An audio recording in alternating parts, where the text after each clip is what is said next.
Course code है हमारा BBCCT 105 proteins, ठीक है। तो उसका ये यूनिट नंबर 2 है।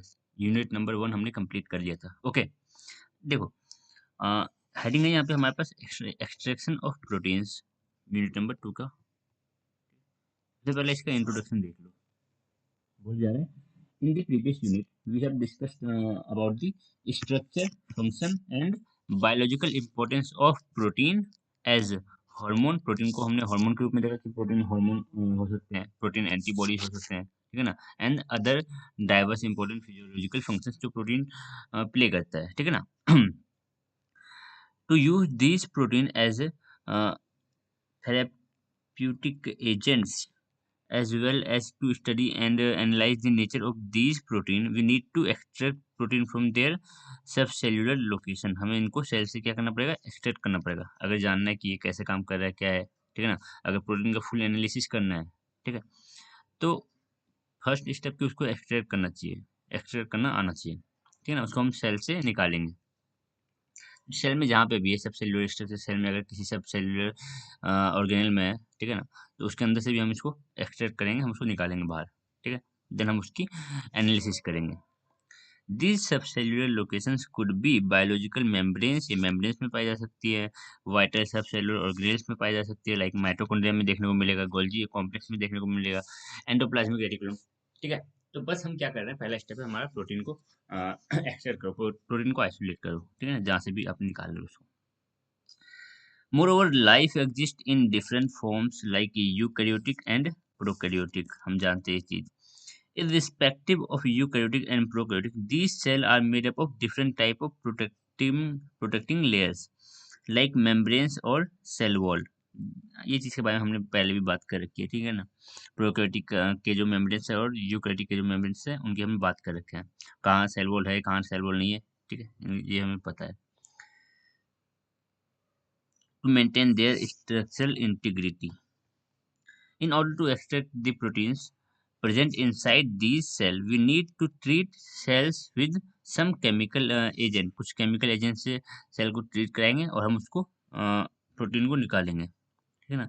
ये chemical agent आपकी enzymes भी हो सकते हैं।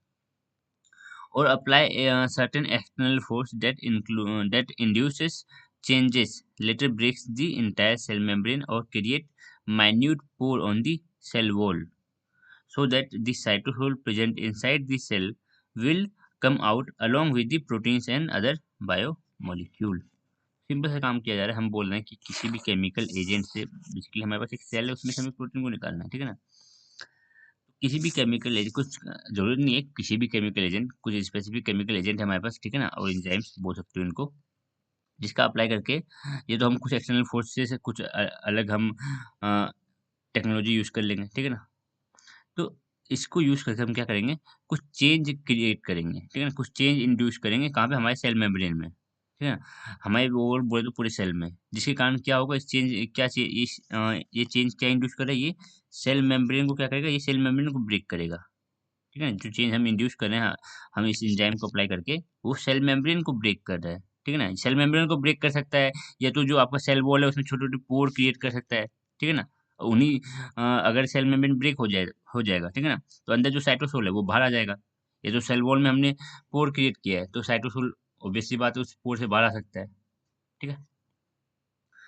प्रोटीन कैन बी ईदर और प्रोटीन कैन बी ईदर और इंट्रासेल्यूलर, इधर इंट्रासेल्युलर और एक्स्ट्रा सेल्युलर ऐसा कुछ है क्या।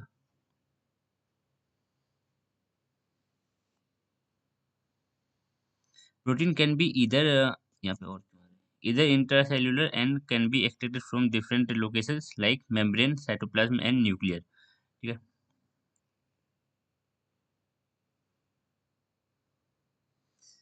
यहाँ पे थोड़ी कुछ गड़बड़ लग रही है। तो देखो सिंपल सी बात बोली जा रही है, प्रोटीन आपके सेल मेम्ब्रेन पे हो सकती है, ठीक है। हम बात करते हैं सिंपल सी मेम्ब्रेन की, ठीक है ना, हम बात करते हैं हम मेम्ब्रेन की, वो सेल की मेम्ब्रेन हो सकती है, वो न्यूक्लियस की मेम्ब्रेन हो सकती है, ये वो डिफरेंट डिफरेंट ऑर्गेनल की मेम्ब्रेन हो सकती है, ठीक है ना। जो प्रोटीन है वो हम मेम्ब्रेन से उसको एक्सट्रैक्ट कर सकते हैं, तो वो जो सेल ऑर्गेनल है उनमें प्रेजेंट होगी, मेम्ब्रेन के अलावा जिधर भी प्रेजेंट है, ठीक है, इधर वो मेम्ब्रेन पे होगी या मेम्ब्रेन के अलावा जहाँ पे भी प्रेजेंट है, ठीक है, तो वहां से हम एक्सट्रैक्ट करेंगे। बाय परफॉर्मिंग सेल डिसरप्शन और लाइसिस सेल लाइसिस में आप ऑब्वियसली बात है सेल मेम्ब्रेन को ब्रेक कर रहे हो. We are going to extract and retrieve the desired biological product from a cell. ठीक है. सेल मेम्ब्रेन को ब्रेक करने के बाद सेल मेम्ब्रेन को ब्रेक करने के बाद हम सेल से जो भी हमारा डिजायर्ड प्रोडक्ट है, जो भी हमें चाहिए सेल से, हम वो निकाल सकते हैं. These extraction methods are very much helpful in the recovery of natural as well as recombinant biological product, that is synthetic, like protein, enzymes and hormones. तो सिंपल सी बात बोली जा रही है. These extraction methods are very useful in the recovery of neutral as well as recombinant biological product. Like हम जब cell को किसी एंजाइम से ट्रीट कर रहे हैं, कोई केमिकल एजेंट से ट्रीट कर रहे हैं, ठीक है ना, तब जो प्रोडक्ट बन रहा है तो वो हो गया हमारे पास रिकॉम्बिनेंट प्रोडक्ट. ठीक है ना. तो हम इस एक्सट्रैक्शन मेथड से क्या कर रहे हैं, सेल के अंदर की सेल के अंदर जो प्रोटीन प्रेजेंट है हम उसको निकाल रहे हैं. ठीक है ना. या कोई रिकॉम्बिनेंट कुछ नया बन गया है, ठीक है ना, जो सिंथेटिक है, तो उसको भी हम निकाल सकते हैं. Like protein, enzymes and hormone. Enzyme and hormone. To begin this unit, we will be discussing with solubilization of protein followed by some of the simple non-mechanical and mechanical method भी देखेंगे हम, that are widely used for preparing crude extraction of cell. You will also learn about routine method like homogenization and grinding that are homogenization तो I think आपको पता होगा. ठीक है. हमने बात कर रखी है इसकी जब हम पढ़े थे सेंट्रीफ्यूगेशन. ठीक है ना. होमोजेनेट. Grinding that are used to prepare cell extract. At the end of this unit, we will discuss about ultrasonication, French press and centrifugation. Centrifugation तो हमने देख भी रखा है. To further extract protein from cell and their subcellular locations. बढ़ेंगे आगे, हम unit में देखेंगे क्या है नहीं है. अभी तो बस ये सिंपल सा हमारे पास एक इंट्रोडक्शन है कि हाँ बेसिकली आप पढ़ने क्या वाले हो. ऑब्वियस सी बात है, हम सिंपल सा देखने के वाले हैं कि सेल में से हमें प्रोटीन को निकालना है. चाहे वो प्रोटीन सेल के अंदर कहाँ कहाँ हो सकती है. पहली बात तो वो सेल में जितनी भी मेम्ब्रेन्स है, सेल की खुद की मेम्ब्रेन, सेल के अंदर जो सब सेलुलर ऑर्गेनेल है उनकी मेम्ब्रेन. ठीक है ना. ये तो प्रोटीन मेम्ब्रेन्स भी हो सकती है, ये तो बाकी मेम्ब्रेन को हटा के जहाँ पे भी प्रिंट हो सकती है उधर हो सकती है. लाइक साइटोसोल में हो सकती है, वो किसी में वो किसी ऑर्गेनेल के अंदर हो सकती है. ठीक है ना. तो देखेंगे कैसे इसका एक्सट्रैक्शन करेंगे. अभी हम बढ़ते हैं सेल डिसरप्शन मेथड. नाम से ही पता चल रहा है कि सेल मेम्ब्रेन को, सेल को हम तोड़ रहे हैं, सेल को हम डिस्टर्ब कर रहे हैं, मतलब कि सेल को हम तोड़ रहे हैं, ब्रेक कर रहे हैं सेल को. ठीक है. जरा रुकना. तो बात करते हैं हम सेल डिसरप्शन मेथड की. ठीक है ना. तो cell disruption method can be broadly divided into two types. पहला रहेगा हमारा नॉन मैकेनिकल, दूसरा रहेगा हमारे पास mechanical disruption. Non mechanical disruption and mechanical disruption. Let us begin the discussion of non-mechanical method for cell disruption. Non mechanical method हम पहले देखने वाले हैं. कुछ आपके पास यहाँ पे लिंक दिया गया जिसके थ्रू आप कोई एक वीडियो टैग है उसको आप देख सकते हो. तो सेल डिस्ट्रप्शन मेथड देख लो, मैकेनिकल होता है और नॉन मैकेनिकल होता है. अभी हम नॉन मैकेनिकल पे फोकस करते हैं. नॉन मैकेनिकल में भी तीन टाइप है. केमिकल का यूज करके आप सेल को ब्रेक कर सकते हो, सेल मेम्ब्रेन को ब्रेक कर सकते हो. देन एंजाइम को अप्लाई करके आप ब्रेक कर सकते हो सेल मेम्ब्रेन को. देन आप ऑस्मोटिक शॉक यहाँ पे यूज कर सकते हो. देखेंगे आगे क्या होता है. ठीक है ना. अभी आ जाओ देखते हैं chemical method. Non mechanical methods. The first type of non-mechanical cell disruption method includes treatment with alkali or treatment with acid or alkali or with some organic solvent, hence known as chemical method. इसलिए हम इसको chemical method बोलते हैं. क्यों? क्योंकि हम इसमें acid को यूज कर रहे हैं, अल्कली को यूज कर रहे हैं और कुछ ऑर्गेनिक सॉल्वेंट को यूज कर रहे हैं हमारे सेल की मेम्ब्रेन को ब्रेक करने के लिए. ठीक है ना. तो देखो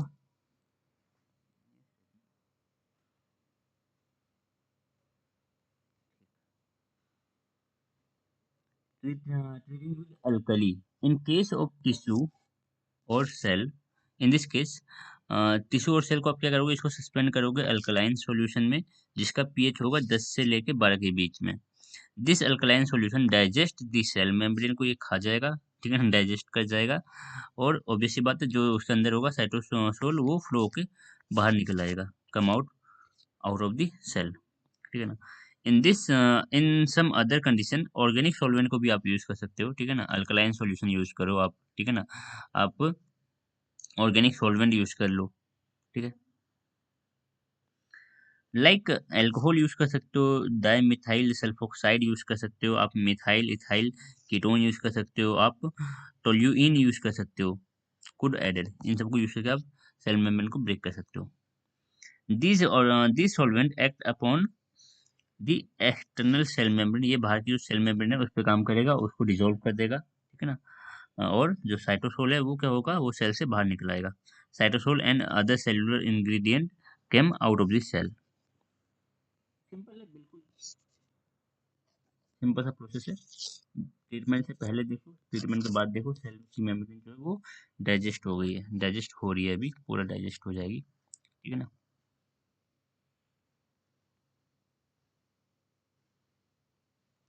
अगला, treating with detergent, the other way of disrupting cell membrane is by adding detergent को आप यूज कर सकते हो।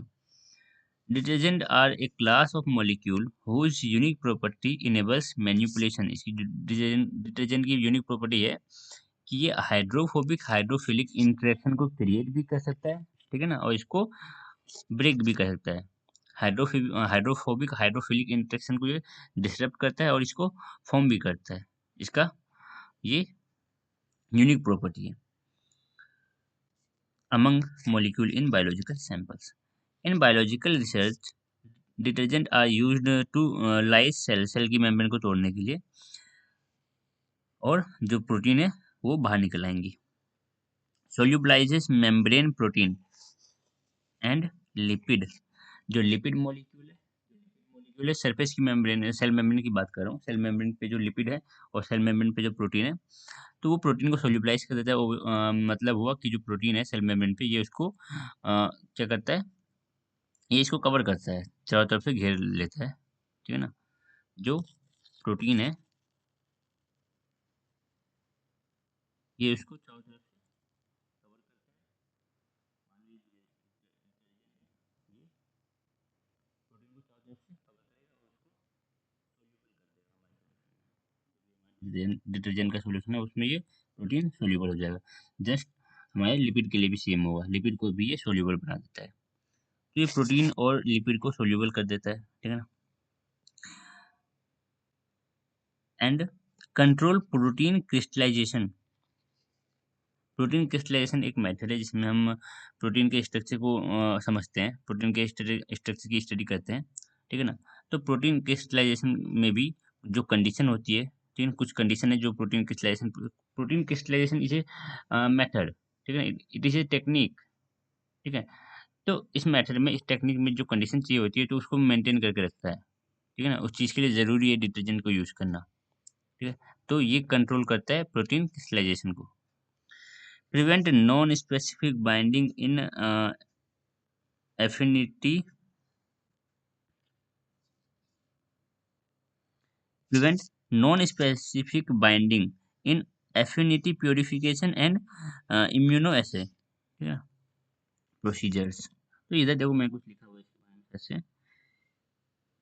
in technique like affinity purification and immunoassay, it is important that only specific interactions occurs between protein and other molecule, कुछ technique है हमें नहीं जानना क्या होता है, एफिनिटी प्यूरिफिकेशन क्या है, यूनिवर्स क्या है, बस हमें जान लेना है कि ये दो टेक्निक है, जिस टेक्निक में हमें क्या प्रिपेयर करना होता है कि जो हमारे पास प्रोटीन मॉलिक्यूल है वो किसी स्पेसिफिक मॉलिक्यूल, जो प्रोटीन मॉलिक्यूल है वो किसी स्पेसिफिक मॉलिक्यूल से ही इंटरेक्शन रखे, ठीक है ना, बाकी के बहुत सारे मॉलिक्यूल होंगे हमारे solution में, तो वो इंटरेक्शन ना करें, ठीक है ना।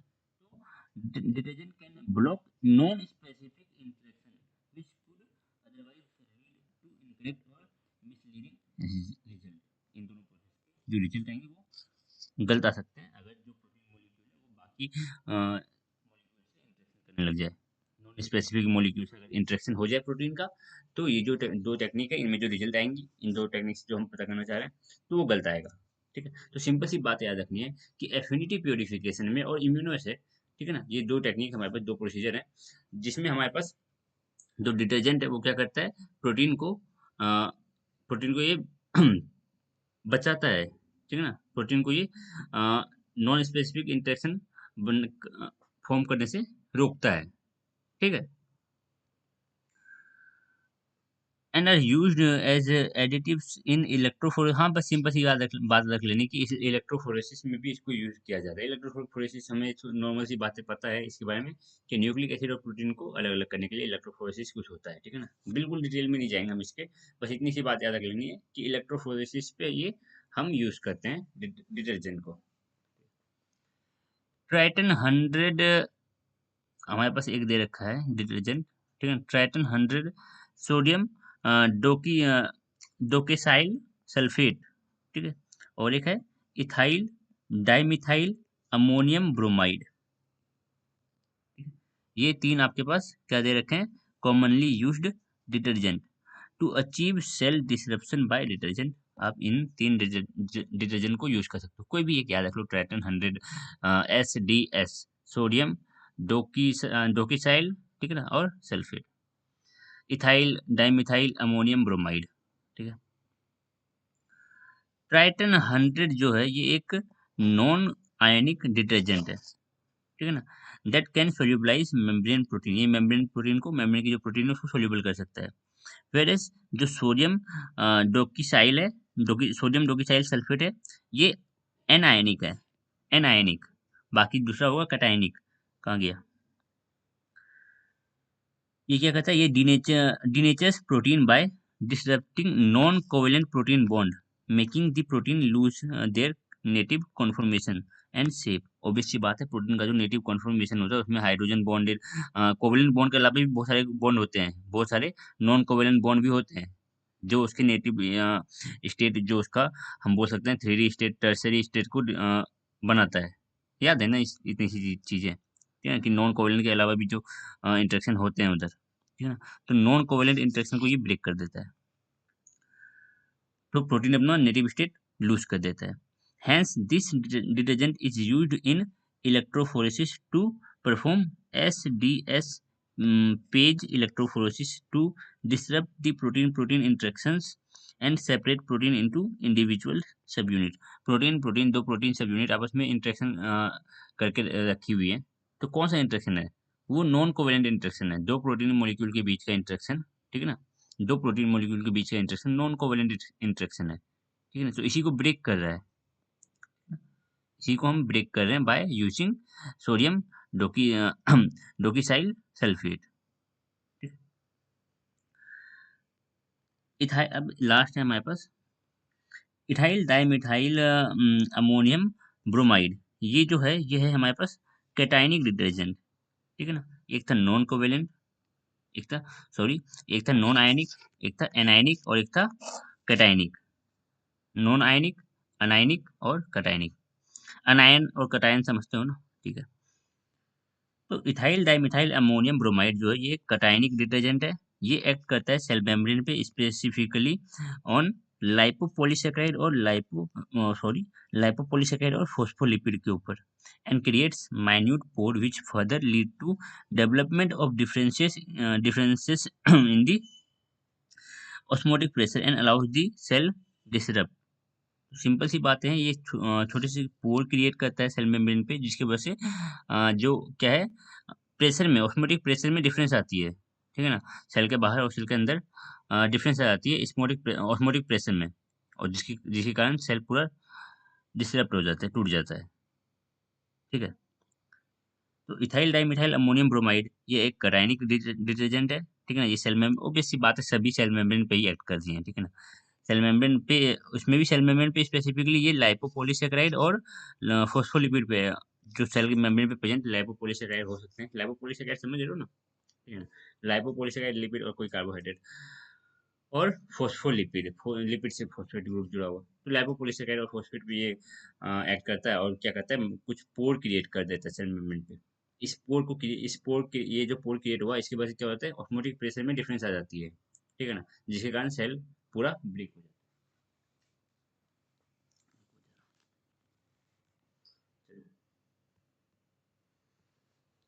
तो हम देख रहे हैं ये सेल मेम्ब्रेन पहले थी, ये बाद में इसके फ्रेगमेंट हुए, बिल्कुल। Enzymatic treatment, the second category of non-mechanical cell disruption is an enzymatic method. Let us explore the detail of this method by taking some commonly used enzyme. कुछ एग्जाम याद रख लेने हैं अब, याद नहीं रखने, एक दो याद रख लो बस, ठीक है। Cellulase, popularly known as digest the popularly known as to digest the cellulose. Obvious सी बात है, नाम में ही पता है, नाम में ही दिया हुआ है सेल्यूलेज है, तो सेल्यूलोज को डाइजेस्ट करेगा। Present in the plant cell, plant cell में होता है, प्लांट सेल की वॉल में होती है, ठीक है ना। जो सेल्यूलोज है वो प्लांट सेल की वॉल में होता है, तो उसके लिए उसको डाइजेस्ट करना तो सेल्यूलेज होना चाहिए। By exploiting this property of enzyme, one can apply this enzyme on the surface of plant cell। Obvious सी बात है, जो प्लांट सेल है, जो प्लांट सेल है उसकी सेल मेम्ब्रेन पे, ठीक है ना, सॉरी उसकी सेल वॉल में क्या प्रेजेंट होगा, सेल्यूलोज। प्लांट सेल के सेल वॉल में क्या प्रेजेंट होगा, सेल्यूलोज। देखो एनिमल सेल की बात करें तो हमें सेल मेम्ब्रेन को ब्रेक करना पड़ेगा, उधर तो कोई सेल वॉल है नहीं, लेकिन जब हम प्लांट सेल की बात करते हैं, अगर उसको हमें ब्रेक करना है तो सबसे पहले हमें तो प्लांट सेल की सेल मेम्ब्रेन को तोड़ना पड़ेगा, देन हम सेल मेम्ब्रेन को सॉरी पहले हमें सेल वॉल को तोड़ना पड़ेगा, देन हम सेल मेम्ब्रेन को भी तोड़ेंगे, ठीक है ना। तो सेल वॉल में प्रेजेंट है हमारे पास सेल्यूलेज, सॉरी सेल्यूलोज, और सेल्यूलोज को तोड़ने के लिए हमें एंजाइम लगेगा cellulase. And incubate for some time. After desired incubation time, one can observe the partially digested cell। कुछ समय लगेगा, कुछ समय लगेगा इसको सेल मेम्ब्रेन को ब्रेक करने के लिए, ठीक है ना। This allow the disintegration of cell wall को डिसइंटीग्रेट करो, उसको तोड़ो, and releases internal subcellular organelle and other biomolecule including protein and come out of the plant cell। Cell wall को तोड़ा, सेल वॉल को तोड़ा तो सेल मेम्ब्रेन को तोड़ने में ज़्यादा कुछ दिक्कत नहीं लगे, जो पहले हमने देख रखा था वही है, ठीक है ना। सेल वॉल को तोड़ा, सेल मेम्ब्रेन टूट जाएगी, बाकी जो प्रोसेस हमने देख रखी है, ठीक है ना। बस क्या करना है, सेल के अंदर जो भी चीज़ें हैं वो बाहर आ जाएंगी। enzymes like पेप्टिनेजेस, जाइलेनेजेस एंड काइटिन, नाम में ही पता है, काइटिन को काइटिन पे काम एक्ट करेगा, जाइलुलोज पे काम करेगा, और ये पेक्टिन पे काम करेगा, ठीक है ना। Are the enzyme that are also used to disrupt cell wall of yeast fungi. Yeast के सेल को फंजाई, हम जानते हैं जो फंगाई में सेल होती है वो काइटिन की बनी होती है सेल वॉल, ठीक है ना। तो उसके लिए हम क्या यूज करेंगे, काइटिनेज, ठीक है। Lysozyme is another best example to digest the cell wall। lysozyme, cell wall of gram positive bacteria, gram positive bacteria के सेल वॉल को डाइजेस्ट करना है तो आप लाइसोजाइम यूज करोगे। Lysozyme hydrolysis beta 1,4 glycosidic bond, beta 1,4 glycosidic bond को ये तोड़ता है, ठीक है ना। बीटा 1,4 ग्लाइकोसिडिक बॉन्ड को तोड़ेगा इन दी बैक्टीरियल सेल वॉल। बैक्टीरिया की जो सेल वॉल है उधर जो बीटा 1,4 ग्लाइकोसिडिक बॉन्ड है उसको ब्रेक करेगा कौन, आपके पास लाइसोजाइम हाइड्रोलिसिस, ठीक है। लाइसोजाइम एंजाइम का तो नाम लाइसोजाइम है, ये हाइड्रोलाइज कर रहा है, मीन्स सेल वॉल को तोड़ रहा है। सम zymolysis enzyme is also used for the this degradation of yeast cell wall। East की सेल वॉल में एंजाइम दे रखा है जाइमोलेस, ये यूज आएगा, जाइमोलेस एंजाइम है वो ईस्ट की सेल वॉल को ब्रेक करने में काम में आएगा, ठीक है। तो एक दो अगर एग्जांपल याद रखो तो ठीक है, बाकी कोई ज़रूरत नहीं है, बस हमें सिंपल से याद रखना है, हम एंजाइम का यूज़ करके सेल वॉल को तोड़ने वाले हैं, ठीक है। However, enzyme digestion has a certain limitation, like cost of downstream processing, that is recovery of biological product towards neutralizing the effect of enzymes or chemicals after performing the chemical digestion is an unwanted expenditure। बोला जा रहा है cost of downstream processing, like toward neutralizing the effect of enzyme or chemical after performing the chemical digestion is an unwanted expenditure. देखो आप chemical digestion कराना चाह रहे हो तो आपको क्या लग रहा है कि ये जो केमिकल है वो बस सेल मेम्ब्रेन को अफेक्ट करेगा। सेल मेम्ब्रेन से जो चीजें आ रही हैं, सेल मेम्ब्रेन ब्रेक होके जो अंदर की जो साइटोसोल बाहर आई, सेल मेम्ब्रेन सेल ऑर्गेनेल बाहर आए, क्या ये उसको अफेक्ट नहीं करेगा? हाँ, क्या लग रहा है उसका ये दोस्त है, उससे कुछ नहीं। तो हाँ, ये सेल मेम्ब्रेन को तो अफेक्ट करता ही है, सेल मेम्ब्रेन को ब्रेक करता ही है, तो बाकी सेल से जो चीजें बाहर आ रही है, जो साइटोसोल बाहर आ रहा है, जो सेल ऑर्गेनेल बाहर आ रहे हैं, ये उसको भी अफेक्ट करेगा। ठीक है ना? और उस चीज की रिकवरी के लिए हमें अच्छा खासा यहाँ पे एक्सपेंडिचर हमें खर्च करना पड़ेगा। ठीक है ना?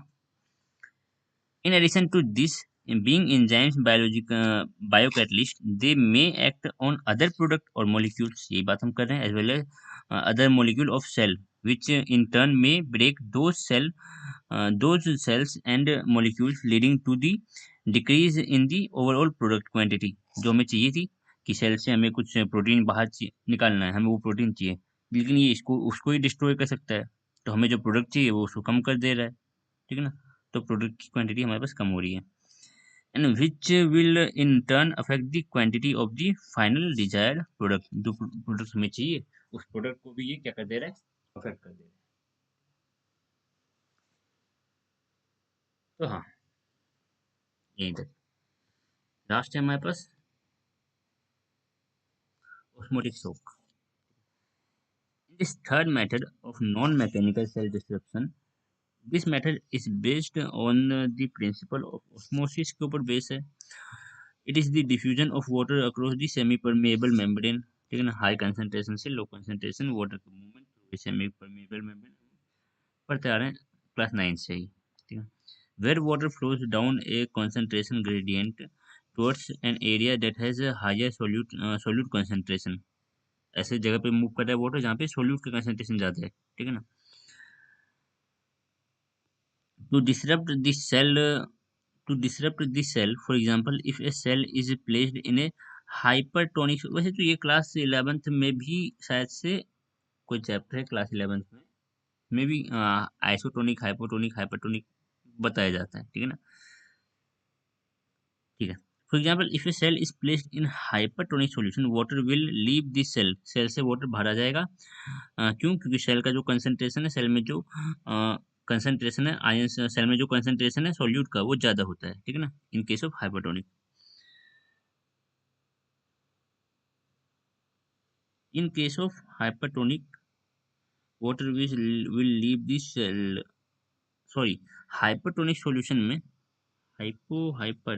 हाइपरटोनिक सॉल्यूशन में सेल के अंदर का जो सोल्यूट है उसका कंसंट्रेशन एज कम्पेयर टू बाहर वो कम होता है। ठीक है ना? बाहर सोल्यूट की कंसंट्रेशन ज्यादा है। ठीक है?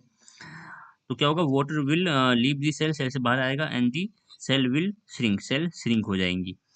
इन an isotonic environment, the relative concentration of solute and water are equal on both side of the membrane, membrane के अंदर भी, ठीक है ना, सेल के अंदर भी और सेल के बाहर भी कंसंट्रेशन बैलेंस है, तो इधर तो कुछ देखने को नहीं मिलेगा। there is no net flow of water molecule, so there is no change in size और shape of the cell, cell के साइज और शेप में कोई चेंज नहीं आएगा। जब आप इसको हाइपोटोनिक सॉल्यूशन में रखोगे, the cell will swell and become turgid swollen, बिल्कुल ये फूल जाएगा। ठीक है ना? स्वेलो कर जाएगा, स्वेल कर जाएगा। क्यों? क्योंकि जो बाहर का जो वाटर है, सेल के बाहर का जो वाटर है वो सेल के अंदर चला जाएगा। ठीक है ना? क्यों? सेल के अंदर का जो कंसंट्रेशन है सोल्यूट का वो कम है, सॉरी, वो ज्यादा है। बार बार इस चीज़ हो जाती है। ठीक है? सेल के अंदर का जो सोल्यूट का जो कंसंट्रेशन है वो ज्यादा है। ठीक है ना? एज कम्पेयर टू आप सेल के बाहर देख रहे हो तो। ठीक है ना? तो वाटर सेल के बाहर से सेल के अंदर आएगा। ठीक है? और सेल स्वेल कर जाएगा, because the water potential outside the cell will be lesser than that of inside, so water will flow from out of the cell to inside। इसको बोलेंगे हम एंडोऑस्मोसिस, सेल के बाहर से सेल के अंदर आ रहा है तो एंडोऑस्मोसिस, और एक्सोऑस्मोसिस बिल्कुल इसका उल्टा। तो अब हाइपरटोनिक, आइसोटोनिक और हाइपोटोनिक देख सकते हो। ठीक है ना? हाइपरटोनिक में क्या हो रहा है, हाइपरटोनिक में सेल से वाटर बाहर आ रहा है, सेल से वाटर बाहर आ रहा है, ठीक है। हाइपरटोनिक में ऐसे याद रखना कि सेल के बाहर का जो सोल्यूट का कंसंट्रेशन है वो ज़्यादा है, सोल्यूट का कंसंट्रेशन बाहर ज़्यादा है, ठीक है ना, अंदर सोल्यूट का कंसंट्रेशन कम है। अगर वाटर के रिस्पेक्ट में देखना चाहो, वाटर के रिस्पेक्ट में कभी देखते नहीं है, हम हमेशा सोल्यूट के रिस्पेक्ट में देखते हैं। तो बाहर सोल्यूट का कंसंट्रेशन ज़्यादा है, अंदर सोल्यूट का कंसंट्रेशन कम है, तो वाटर बाहर से सॉरी सेल के अंदर से बाहर आ जाता है, ठीक है। यहाँ पे देख लो, सेल के अंदर का जो सोल्यूट का कंसंट्रेशन है वो ज़्यादा है, सेल के बाहर जो सोल्यूट का कंसंट्रेशन है वो कम है, तो बाहर से अंदर वाटर का फ्लो होगा। इधर कुछ नहीं, इधर जितना अंदर आ रहा है उतना ही बाहर जा रहा है, ठीक है। तो कोई नेट फ्लो आपको देखने को नहीं मिल रहा है इक्विलिब्रियम पे यहाँ पे। तो यहाँ पे सेल वाटर लॉस लॉस कर दिए, यहाँ पे सेल वाटर को गेन कर दिए, ठीक है ना। कुछ ज़्यादा गेन करने पे क्या हो जाएगा, रप्चर हो जाएगा, सेल ब्रेक कर जाएगा। तो ये रहा, सेल ब्रेक कर दिया हमने, ठीक है।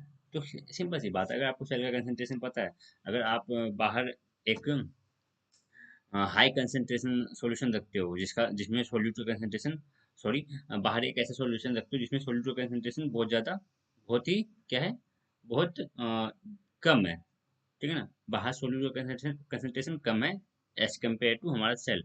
हमारे सेल में सोल्यूट का कंसंट्रेशन अगर ज़्यादा है, हमारे सेल में अगर सोल्यूट का कंसंट्रेशन ज़्यादा है, और हमारे जो इन्वायरमेंट है, जो जहाँ पे हमने सेल को रखा हुआ है, वहाँ पे सोल्यूट का कंसंट्रेशन कम है, तो वाटर बाहर से अंदर जाएगा, सेल के अंदर जाएगा, और सेल स्वेल अप करना चाहेगा, ठीक है ना। स्वेल करता जाएगा, एक टाइम ऐसा आएगा जब सेल क्या हो जाएगा, रप्चर कर जाएगा। तो भी हाँ, सिंपल सा तरीका है ये भी सेल को रप्चर करने का। तो अगले लेक्चर में देखेंगे हम मैकेनिकल मैटर। अभी तक इतना ही रखो। ऑस्मोटिक शॉक ये सबसे सिंपल था। बाकी इंजाइमेटिक ट्रीटमेंट आप एक आध इंजाइम याद रख लो। सेलुलोज को तो ऐसे याद रख लो, सेलुलोज होता है हमारे पास सेल मेम्ब्रेन में, सॉरी सेल वॉल में, सेल वॉल में सेलुलोज होता है, तो सेलुलोज के लिए एंजाइम सेलुलेज, काइटिन के लिए काइटिनेज, ठीक है ना। एक आधे याद रख लो, बस सिंपल सा है, ठीक है। बाकी डिटर्जेंट तीन एग्जांपल दे रखे हैं इसके, और तीनों एग्जांपल को अलग अलग से समझाया गया कहाँ पे क्या होता है, कैसे काम किया जाता है, ठीक है ना। कौन सा नॉन आयनिक है, कौन सा अनायनिक, कौन सा कैटायनिक है, ठीक है ना? याद रखना पड़ेगा ये तीनों चीज़ें। बाकी ओवरऑल थोड़ा बहुत तो आइडिया रखना ही। केमिकल मेथड में हमने तीन मेथड देखे, अल्कली, डिटर्जेंट एंड ऑस्मोटिक, ठीक है ना। बेसिकली बात अल्कली को हम रखेंगे केमिकल मेथड में। केमिकल मेथड में आप अल्कली यूज़ कर लो, आप कोई ऑर्गेनिक सॉल्वेंट यूज़ कर लो, ठीक है। चलो, मिलते हैं अगले लेक्चर में।